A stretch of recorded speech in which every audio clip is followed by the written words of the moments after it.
Well, April is National Donate Life Month. We're talking eye, tissue, and organ donation. And this morning, our Amy Paffrath is introducing us to a local woman who is using her new lease on life to inspire others. This is just incredible. Good morning, Amy. Morning.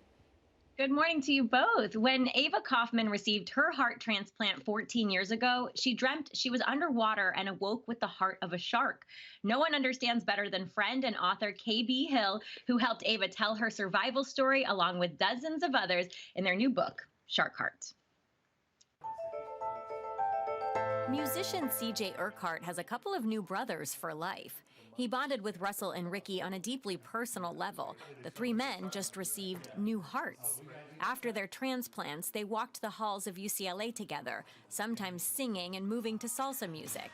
This was CJ's second heart transplant for a different reason than his first in 2013, and he used his time in the hospital recording music and documenting his journey. You need some things to do, because physically you can't do much.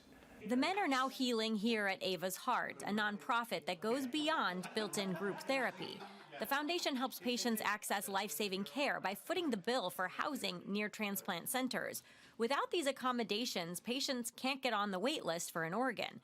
CJ lives in the South Bay, but finding someone to drive him to UCLA for his many weekly checkups wasn't possible. It's humbling for the former basketball player to rely on others, but he admits he needs the help while keeping track of his 20 prescriptions, noting that even with all this effort, transplant patients are never out of the woods. You can go into rejection after 15, 20 years. You have to be dedicated to the role now. This is a whole new role. A road Ava's Heart founder Ava Kaufman has walked herself. 14 years ago, the New York-born dancer needed an emergency heart transplant. She calls it a miracle that she got one 10 days later on her 59th birthday. No one will ever match that birthday present, no matter what, right?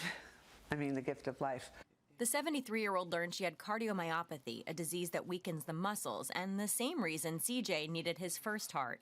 Ava spent months in the hospital where friend and trainer Tina Hill visited daily.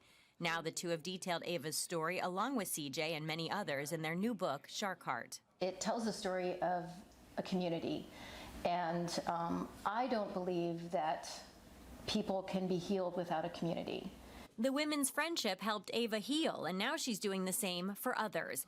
These thank you cards reflect a fraction of the people who have stayed at one of Ava's two houses close to UCLA and Cedars, where 35% of all transplants are performed. The love and the support of people that are going through the same journey that you're going through is really helpful. CJ, for one, is grateful, and he expresses his thanks every morning. And I practice smiling. You can smile and make somebody else smile, and they might just need that. Sharing smiles with friends who feel like family makes life go on. Such a great smile, too. The book Shark Heart, True Stories of Sacrifice and Love told by the fighters, survivors, and souls that live on through the legacy of organ donation and transplantation, is available now. Extraordinary, really. Yeah, this is just incredible. I mean, it's a life-changing organization, and kudos to Ava for reaching back. How can we get involved? I mean, besides just becoming organ donors ourselves, is there a way that we can help? That is the biggest thing that Ava emphasized, was checking that box on your driver's license, giving the gift of life.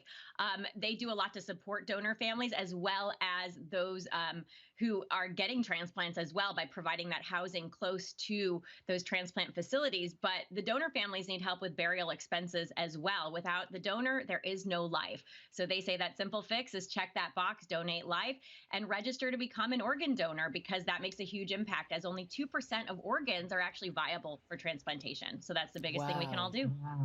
Wow, that's incredible. All right, really thank is. you so much, Amy. Powerful Great story. Yeah, gift Excellent. of life indeed.